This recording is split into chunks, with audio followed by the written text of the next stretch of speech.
The lesbian, gay, bisexual and transsexual LGBT community in Barbados has called on Grammy Award-winning international artist Buju to publicly denounce one of his chart-topping songs ahead of a scheduled March 2019 performance in Jamaica.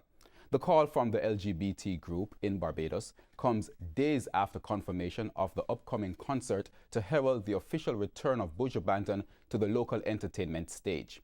Barbados-based music promoters say Banton, whose given name is Mark Myrie, is set to headline an April 27 concert called Long Walk to Freedom at the 2019 Barbados Reggae Festival.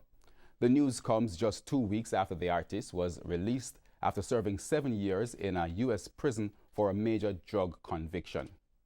Barbados Today, in its latest edition, says while Buju Banton's release has prompted celebration from many fans across the Caribbean, it has also raised new questions about the popular song Boom Bye Bye, which openly advocated the killing of gay people in 1988.